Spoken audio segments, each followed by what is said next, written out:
Welcome to This Explainer. Today, we're taking a cinematic journey right into the most complex structure in the known universe, your own head.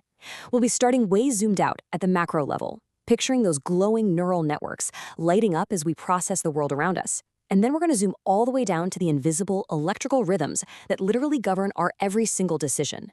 But let's kick things off with a scenario we all know entirely too well. Picture this. You're typing up an email and you accidentally hit send before you're actually finished. Or maybe you take a wrong turn while driving. Instantly, before you can even consciously articulate the thought, you feel that sudden flash of realization, that visceral oops moment in your gut. But how exactly does that happen? How does your brain act as its own lightning-fast quality control system? Well, that's exactly what we're going to unpack. To figure out this error detection system, we first have to look at the basics, cognitive functions. Think of your brain like a massive factory floor where billions of neurons are communicating through tiny electrical signals. They fire in these beautifully synchronized patterns that shape exactly how we think, learn, and remember.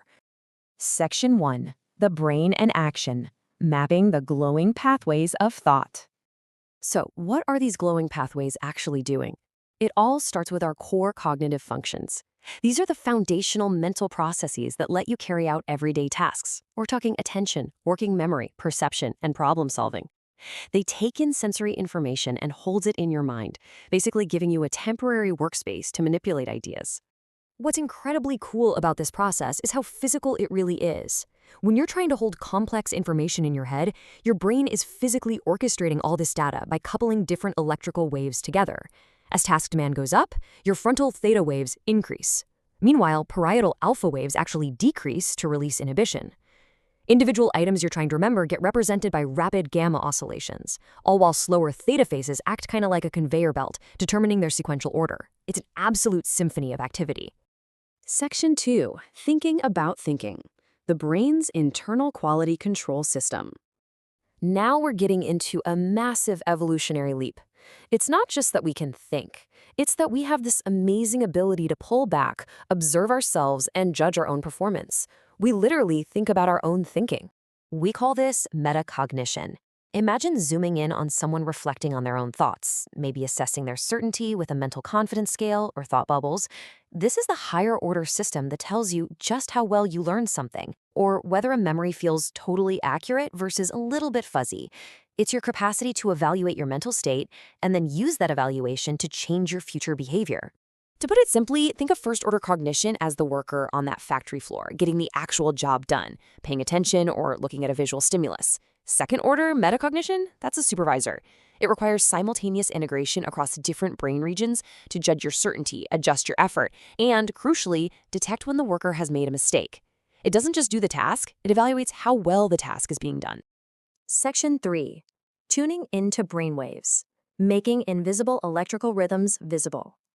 So, how do scientists actually see this supervisor at work? Enter electroencephalography, or EEG for short. It lets us capture the lightning-fast electrical currents generated by all those communicating neurons. And the best part? It allows us to observe this brain activity not minutes or seconds later, but in genuine, millisecond by millisecond real time. The setup is beautifully simple, really. We place sensitive electrodes across the scalp, and they act like tiny microphones, picking up the electrical currents from synchronized neuronal firing. Then, computers decode these fluctuations into real-time wave signals on a screen.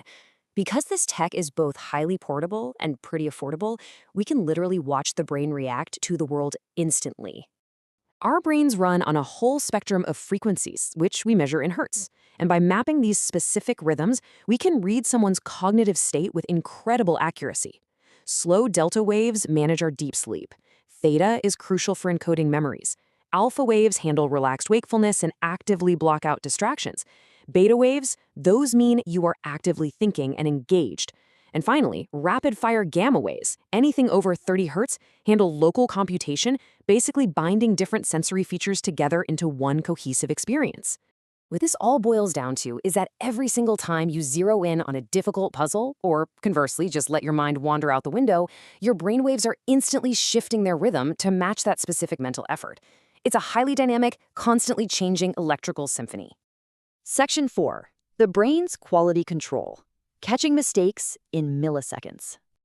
Okay, so what do these waves look like when that supervisor, your metacognition, catches a mistake? Look at this incredible data from neuroscientist Stanislas Dehaene.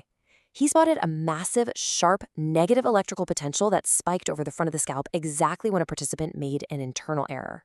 This is known as the error-related negativity, or ERN.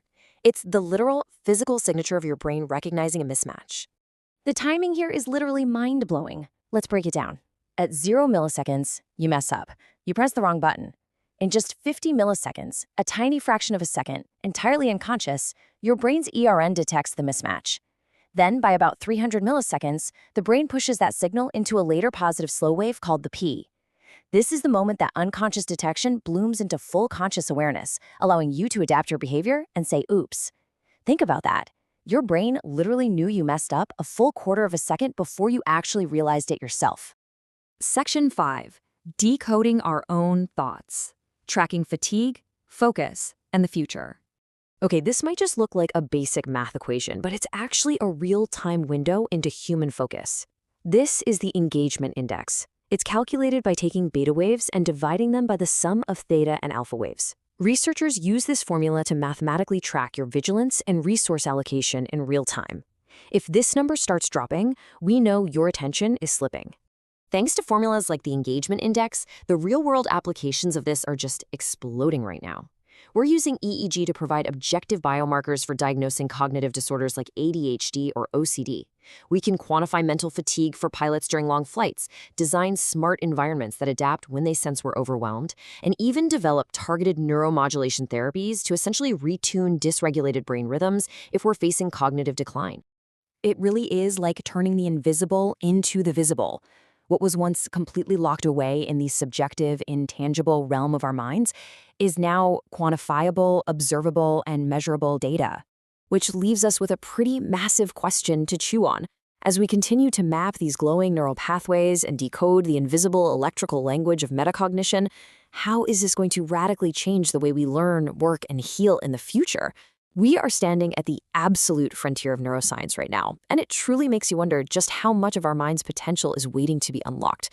Thanks so much for joining me on this explainer. I hope it sparks some curiosity about the incredible, lightning-fast machinery inside your own head.